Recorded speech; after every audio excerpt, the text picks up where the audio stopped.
जल्दी teacher job चाहिए ना, बीएड या डीएलएड। दोस्तों मैं आज इसमें दोस्तों से आपको गवर्नमेंट जॉब जल्दी से लग जाएगा टीचर में। हेलो दोस्तों, मैं अविनाश टेक फैमिली एजुकेशन में दिल से स्वागत है। दोस्तों आज मैं आप सबको बताने वाला हूं कि अगर आपको जल्दी टीचर जॉब चाहिए ना, तो जल्दी टीचर जॉब के लिए दोस्तों गवर्नमेंट टीचर के लिए आपके लिए क्या उपयोगी होगा, बीएड या डीएलएड। दोस्तों मैं आज इसमें दोस्तों आपको गंभीरता रूप से आपको बताने वाला हूँ। आप अगर वीडियो को लास्ट तक देखिएगा ना, तो आप भी निर्णय कर पाइएगा दोस्तों कि डीएलएड करने में फायदा है या बीएड करने में। आपको मैं इस प्रकार से बताऊंगा दोस्तों कि आपको समझ में भी आएगा और आपके लिए दोस्तों एक उपयोगी वीडियो होगा और जिससे आपको गवर्नमेंट जॉब जल्दी से लग जाएगा टीचर में। इस प्रकार दोस्तों हम वीडियो करते हैं स्टार्ट। दोस्तों सबसे पहले बात यह क्या कि जल्दी टीचर, दोस्तों जल्दी टीचर बनने के लिए देखिए डीएलएड और बीएड। दोस्तों दो कोर्स आता है टीचर के लिए दोस्तों फिलहाल के लिए, जो कि डीएलएड और बीएड। एक होता है दोस्तों कि इस पे हम चर्चा करते हैं। तो डीएलएड के बारे में दोस्तों क्या है कि इसका योग्यता, डीएलएड करने के लिए दोस्तों योग्यता चाहिए कितना, 12वीं पास। लेकिन दोस्तों वही बीएड करने के लिए योग्यता क्या चाहिए, ग्रेजुएशन। चाहे आप किसी भी स्टेम से किए, बीटेक वगैरह भी तो आप ग्रेजुएशन डिग्री में आ जाता है, कोई दिक्कत दोस्तों नहीं। वही दोस्तों इसमें क्या चाहिए, योग्यता 12वीं पास। लेकिन डीएलएड का दोस्तों आपको फॉर्म भरने के लिए ना, जैसे मान लीजिए अगर बिहार से करते हैं तो आपको बिहार में एंट्रेंस एग्जाम होता है। यहाँ पे एंट्रेंस फॉर्म भरने के लिए या अदर स्टेट जहाँ जहाँ दोस्तों एंट्रेंस एग्जाम होता है डीएलएड के लिए, तो वहाँ पे दोस्तों या तो विदाउट एंट्रेंस भी होता है किसी किसी स्टेट में।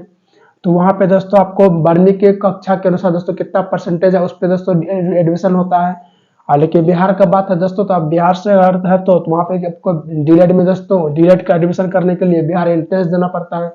तो एंट्रेंस फॉर्म भरने के लिए दोस्तों जैसे मान लीजिए या आप एंट्रेंस पे लेवल फॉर्म भरिए या आपको कोई अदर स्टेट में दोस्तों आप मार्क्स लेवल पे फॉर्म भरिए। मार्क्स के लेवल फॉर्म भरने के लिए भी फिर भी दोस्तों आपको डीएलएड के लिए कम से कम 12वीं कक्षा में ना जनरल या ओबीसी कम से कम दोस्तों आपको कितना परसेंट होना चाहिए, अंक 50%। फिर दोस्तों इसमें एससी या एसटी के लिए कितना होना चाहिए, 45% से ऊपर।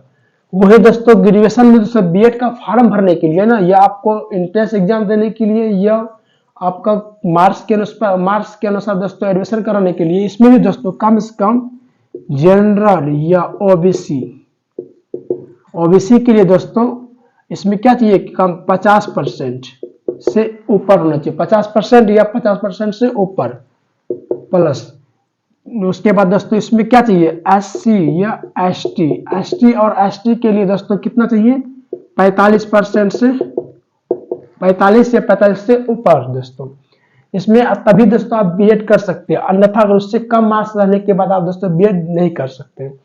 वही दोस्तों 12वीं के डीएलएड के बारे में बता रहे हैं दोस्तों। अब इसमें दोनों में हमको ये बताना है कि दोस्तों आपके लिए उपयोगी क्या है, डीएलएड फायदा है या बीएड फायदा है, इसके बारे में दोस्तों हम चर्चा करते हैं।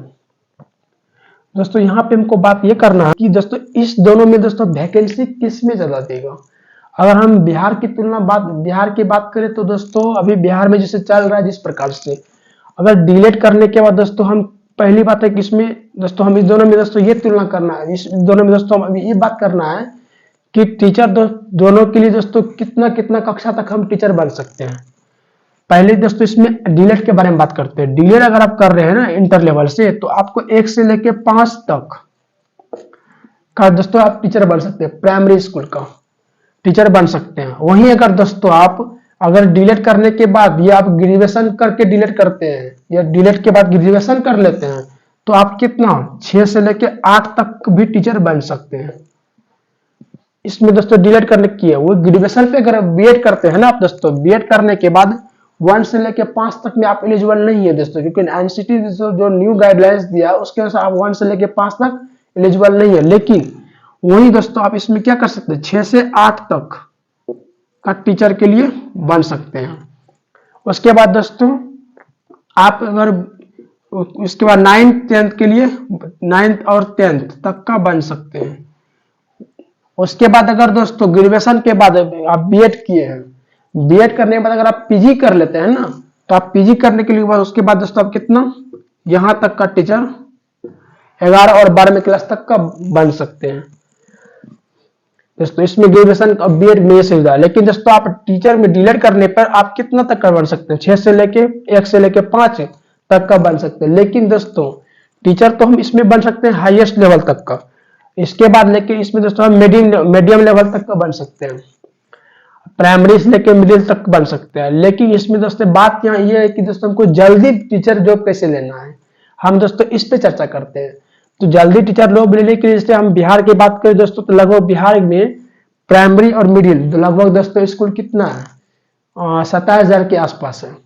तो अगर हम सब स्कूल के बारे में थोड़ा थोड़ा अगर वैकेंसी प्रत्येक साल अगर देखा जाए तो आपको नॉर्मली दोस्तों वैकेंसी तो गारंटी है, लगभग आपको 15 से 20,000 वैकेंसी प्रत्येक साल आपको प्राइमरी में मिल जाएगा।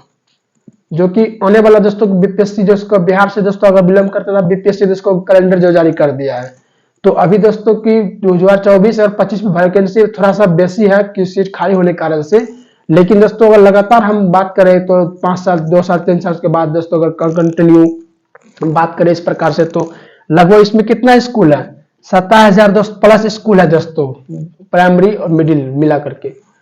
तो यहाँ पे हम बात करते हैं दोस्तों इस पे कितना 27,000 प्लस वैकेंसी स्कूल होने के कारण से, तो दोस्तों लगभग आपका प्रत्येक साल का वैकेंसी कहीं ना कहीं दोस्तों 15 से 20,000 के आसपास रहेगा। तो इसके बाद दोस्तों यहाँ पे है, और जिसके कारण से दोस्तों आपको डिलीट करने के बाद आपका टीचर बनने का ज्यादा चांस रहेगा।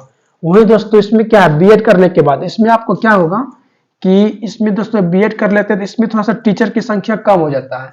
उसमें भी दोस्तों इसके बाद क्या होता है कि बीएड में तो इसमें टीचर की संख्या कम होएगा, थोड़ा सा इसमें और ये भी हो जाता है, टीचर बढ़ जाता है। बढ़ता कैसे है, आप अगर पॉलिटिकल से ऑनर्स किए हैं, अब इंटर के बाद क्या होता है कि थोड़ा सा आप मान लीजिए मैट्रिक के बाद लोग इंटर में साइंस आर्ट्स में बढ़ जाता है, साइंस आर्ट्स में बढ़ता है तो साइंस का टीचर अलग हो जाता है, आर्ट्स के लिए अलग हो जाता है, सोशल साइंस के लिए। उसी प्रकार दोस्तों मान लीजिए इसमें जैसे यहाँ तक तो मान लेते हैं कि साइंस के लिए अलग टीचर, आर्ट्स के लिए अलग हो जाता है 8 तक का।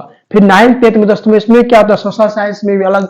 फिर दोस्तों आपको 11th 12th में आपको पीजी लेवल पे जो बनता है आपका ऑनर्स लेवल पे, उसमें दोस्तों पॉलिटिकल साइंस, हिस्ट्री या केमिस्ट्री, फिजिक्स, बायोलॉजी मतलब अदर सब्जेक्ट वाइज टीचर हो जाता है। और उसके बाद दोस्तों आने के बाद ना थोड़ा सा इसमें क्या हो जाता है कि कंपटीशन, अगर मान लीजिए ज्यादा कंपटीशन, टीचर का कमी, टीचर की संख्या कम हो जाता है, तो इसमें रिक्तियों जितना ही कम निकलेगा दोस्तों कंपटीशन थोड़ा सा बेसी भी हो जाता है, जिसके कारण दोस्तों ये थोड़ा सा हाई लेवल तक चला जाएगा। कुछ दिनों के बाद दोस्तों इसमें कंपटीशन कुछ हाई चला जाएगा, तो इससे क्या होगा दोस्तों कि आपका जल्दी जॉब भी नहीं लगेगा। लेकिन दोस्तों वही इससे विपरीत अगर हम डिलीट करते हैं ना, तो डिलीट में दोस्तों प्रत्येक साल मिनिमम कम से कम 10 से 15,000 दोस्तों वैकेंसी तो आएगा ही। और दोस्तों ये क्या है, इसमें सब्जेक्ट लेवल पे नहीं है, ये मेरा जनरल सब्जेक्ट में आता है। जनरल सब्जेक्ट में आने से क्या होता है दोस्तों कि आपका 15 से 20,000 में जितना सीट निकलेगा ना, हम उस पर फाइट कर सकते हैं। और उस पर फाइट करने के बाद ना हम क्या होता है कि अगर फाइट करेंगे तो नंबर अच्छा खासा आएगा। तो उसमें कितना होता है, आपको 15,000 के अंदर रैंक जिसके अनुसार से होगा तो उसमें अपना कैटेगरी के अनुसार फाइट करेंगे, तो उसमें क्या होता है कि आप जीत जाइएगा। तो कैटेगरी के अनुसार फाइट करेंगे तो रैंक जितने मतलब आप पास होइएगा, तो पास होने के बाद दोस्तों आपको क्या होगा कि नौकरी जल्दी लग जाएगा। लेकिन दोस्तों उसमें भी क्या सिस्टम है, आपको मान लेते हैं कि टीचर का बिहार से है, तो मान लेते हैं क्या है कि बिहार में क्या सीटेट के बाद आपको बीपीएससी देना पड़ता है। जैसे मान लेते हैं बिहार के लिए बात करते हैं, तो आपका डीएलएड के लिए आपको 105 तक का टीचर बनने के लिए उससे पहले दोस्तों आपको यहाँ पे सीटेट पास करना पड़ता है, सीटेट पास करना पड़ता है दोस्तों। ये भी आपको अगर 105, इसमें सीटेट में दोस्तों 2 पेपर होता है, पेपर फर्स्ट और पेपर सेकेंड। इसमें भी दोस्तों बता रहे हैं कि पेपर फर्स्ट किसके लिए होता है, पेपर सेकेंड किसके लिए होता है। पेपर फर्स्ट दोस्तों वही फार्म भरते हैं सीटेट का जो दोस्तों 1 से लेकर 5 तक का टीचर के लिए होता है, और पेपर सेकेंड दोस्तों 6 से 8 के लिए होता है। तो हम बात करते हैं दोस्तों पेपर फर्स्ट की। पेपर फर्स्ट में दोस्तों वही जो सिर्फ इंटर के बाद डीएलएड कर लिए हैं, जिसके पास ग्रेजुएशन का डिग्री नहीं है ना, तो वो दोस्तों पेपर 1 भरता है फॉर्म। लेकिन जिसके पास दोस्तों ग्रेजुएशन का डिग्री हो जाता है ना डीएलएड करने के बाद, ये ग्रेजुएशन के लेवल पर डीएलएड करते हैं, तो वो दोस्तों पेपर 2 और पेपर 1 दोनों भरता है फॉर्म। वही दोस्तों इसमें ना अब सीटेट का फॉर्म दोस्तों सिर्फ पेपर 2 ही भर सकता है सीटेट दोस्तों। बीएड लेवल बीएड दोस्तों अब ना सीटेट सिर्फ पेपर 2 ही भर सकता है। बाकी दोस्तों अपना अपना स्टेट में स्टेट होता है। बिहार के लिए दोस्तों इसमें आपको स्टेट पास करना पड़ेगा, इसमें दोस्तों फिर आपको स्टेट पास करना पड़ेगा, स्टेट का दोस्तों पेपर 1 पास करना पड़ेगा, इसमें भी पेपर 2 पास करना पड़ेगा पीजी लेवल पे, तब दोस्तों आपको 11th और 12th का टीचर बनिएगा। वही दोस्तों आपको 9th और 10th के टीचर के लिए दोस्तों पेपर 1 पास करने के बाद आप 9th 10th का टीचर बन जाइएगा। स्टेट का दोस्तों बिहार स्टेट का जैसे एग्जाम होता है पेपर, उस प्रकार से तब जाकर दोस्तों उसमें भी आप टीचर पास करने के लिए दोस्तों ना, टीचर नहीं उसमें भी एक क्राइटेरिया दोस्तों यह है कि आप पेपर 1 पेपर 2 तो पास कर जाइएगा, लेकिन उसके बाद दोस्तों आपको बीपीएससी एग्जाम में बैठना पड़ेगा। बिहार द्वारा दोस्तों बीपीएससी लेता है टीचर के लिए एग्जाम, T1 T2 करके दोस्तों एग्जाम लेता है, उसमें आपको बैठना पड़ेगा। जैसे आप दोस्तों प्रत्येक अगस्त महीना में दोस्तों आपको वैकेंसी, मतलब कि अगस्त माह में दोस्तों परीक्षा होगा तो बीपीएससी का, उसी प्रकार दोस्तों इसमें भी आपको बिहार में सीटेट का पेपर 1 और पेपर 2 पास करने के बाद आपको बीपीएससी क्वालिफाई हो, बीपीएससी में आप बैठने के लिए एलिजिबल रहिएगा। और बीपीएससी बैठने के बाद दोस्तों ना तो आप तभी जाकर आप क्या होगा, बीपीएससी में बैठने के लिए एलिजिबल होइएगा। तो एलिजिबल होने के बाद दोस्तों तभी आप क्या कर सकते हैं, सीटेट डिलेट के लिए, डिलेट के बाद दोस्तों आप सीटेट कीजिए, सीटेट के बाद दोस्तों आपका बाद बीपीएससी कीजिए, बीपीएससी में क्वालिफाई होने के बाद दोस्तों आप टीचर बन सकते हैं। बिहार का रूल है सर, बाकी अदर स्टेट में दोस्तों अपना अपना रूल रेगुलेशन होता है, उसके अनुसार काम होता है।